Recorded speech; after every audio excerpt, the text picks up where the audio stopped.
a bit of background context, my academic background is in ecology, science of ecology, and now I work for the Beckley Foundation, which instigates and funds research into psychedelics, including ayahuasca. So seemingly two very different worlds, but both sort of related in the sense that ecology is the science, it's the study of interconnection, and a core property of psychedelics is the direct experience, the felt experiential sense of interconnection. So there's quite a sort of nice overlap. I should also say that the bulk of the research I'm going to be discussing here is linked to psilocybin, and that's sort of simply because the majority of the research at the present time has been with psilocybin in this context, but what applies to psilocybin very likely to ayahuasca as well. So this is the Apollo 8 Earthrise photograph taken by NASA astronaut Bill Anders on Christmas Eve, 1968. It's been called the most influential environmental photograph ever taken, and considered by some as igniting the environmental movement.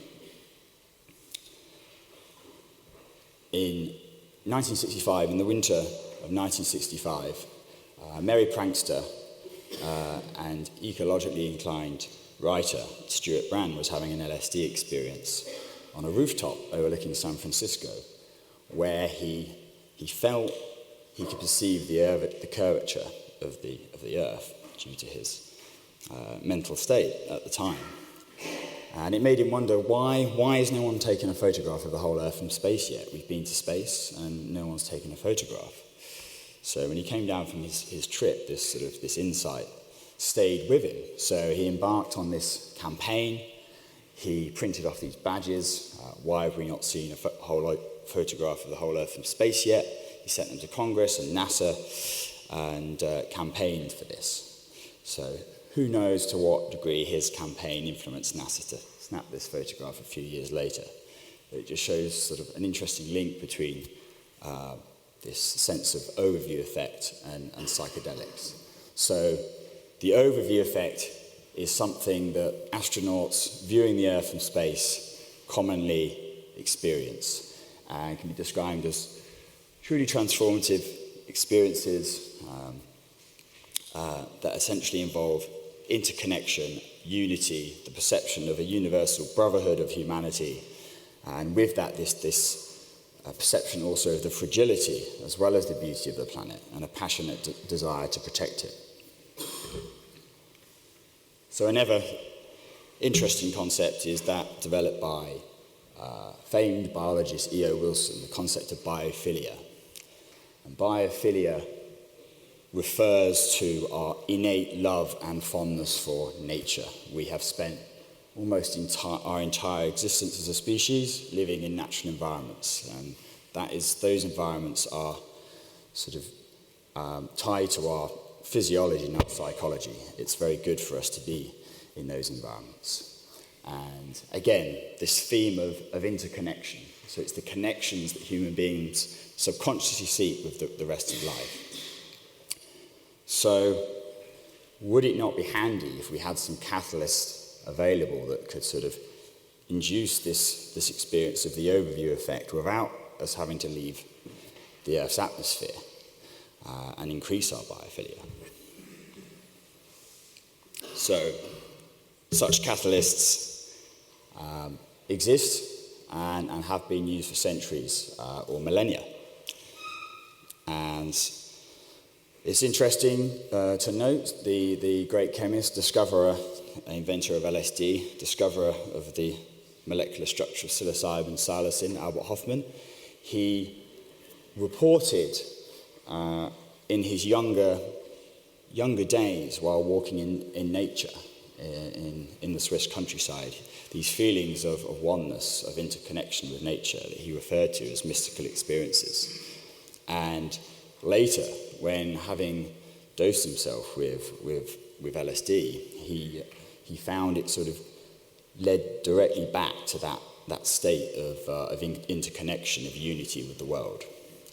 And experiences of profound interconnection with nature are very commonly associated with psychedelics, from research surveys, from experience reports, from the earliest accounts in the literature of psychedelics. And this is sort of just a nice little, this is a subjective account of some of the recent psilocybin depression research conducted by Imperial College, and this is sort of an interesting account that kind of links that the psychedelic state to this overview effect. Like Google Earth, I had zoomed out. For weeks afterwards, I was absolutely connected to myself, to every living thing, to the universe.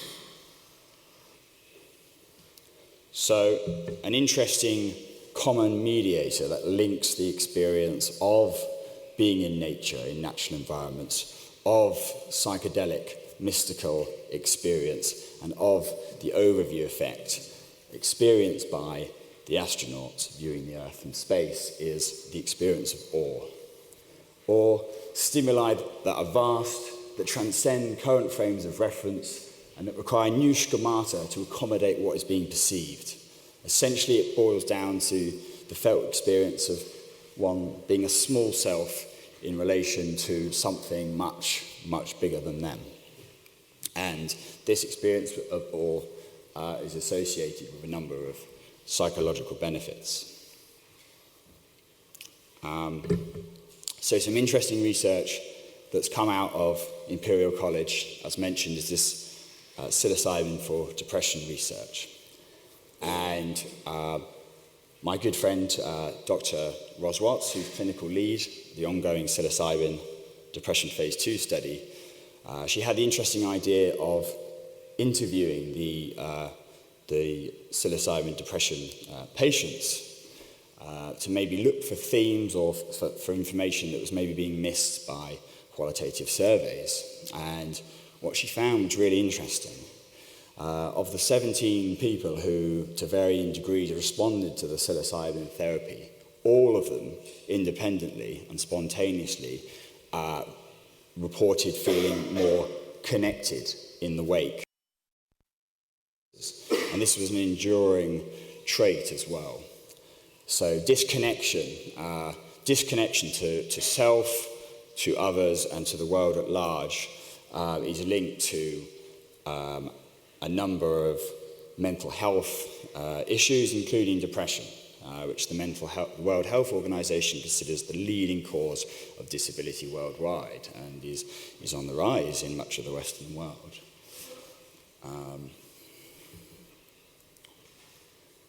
So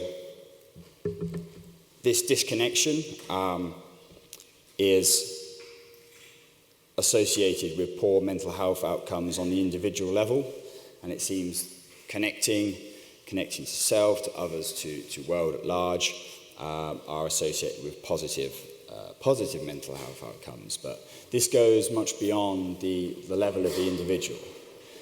We currently find ourselves in the 6th mass extinction event of life on this planet. And for the first time in the planet's history, it's being orchestrated by a single species, by us. And my view and the view of others is this crisis, this ecological crisis we face, is very much tied to a crisis of disconnection from the world at large. So, in the 1960s, there was obviously widespread usage of psychedelics and the birth of various countercultural movements, among them the anti-Vietnam War movement, the civil rights movement, the environmental movement. And it seems from the research that's starting to come in, this likely wasn't a coincidence, and psychedelics were having a catalyzing effect on the populations that were using them. Richard Nixon, US president of the time, felt very strongly that LSD made hippies. So he sought to criminalize it. And it's interesting, Extinction Rebellion, which is sort of fairly UK-centric, starting to spread out, that was founded on psychedelic insights. And recently XR managed to get the UK government to sort of acknowledge and announce a climate emergency, which is a good first step. It remains to be seen what actions our politicians are actually going to take, but it seems like a positive first step. So this is just a survey study carried out looking at different psychedelics and levels of connection and also concern linked to them. Psilocybin mushrooms sort of seen top of the pile, but that may be reflective on simply like the amount of usage. Ayahuasca rates highly. It's interesting, it's number 2 for concern in this survey. A little bit further down in terms of connection, but it may be more research required, but ayahuasca use tends to be sort of within a kind of like Malacca kind of indoor ceremonial context, and sort of outdoor wanderings don't tend to be encouraged, whereas people on mushrooms and LSD, they tend to sort of be more kind of exploratory in their sessions, so that they might more likely be out in nature. So psilocybin, research with psilocybin has found it induces these long-term enduring shifts in nature connection, and in both clinical and non-clinical populations. So in sufferers of depression, 7 to 12 months post-session, their nature relatedness scores are still very high. And in some research conducted in Switzerland there, pooling data from psilocybin sessions with healthy people, they also found sort of this change in nature connection and connection to the environment 8 to 16 months post-session. So this is an enduring trait that stays with people. It's not a fleeting thing of during the session itself. So just the mechanism of how this seems to occur, at least it correlates strongly in past studies that have been conducted with the experience of ego dissolution. So here on the right, you see this is a sort of very complex composite image trying to show simply what is going on in the brain via functional MRI under a high dose of psilocybin compared to placebo. And essentially, under psilocybin, very likely ayahuasca as well, the global interconnectivity of the brain increases. So different regions of the brain that are usually separate, compartmentalized, all start linking up and talking to each other. And the default mode network, which is a fundamental component of the neural basis of the ego, becomes relaxed and deactivated. And this facilitates a state where perceived boundaries between self and other dissolve and break down, producing this state of self-nature overlap. This is some very interesting survey data, kindly shared by colleagues at Imperial College London of the Centre for Psychedelic Research.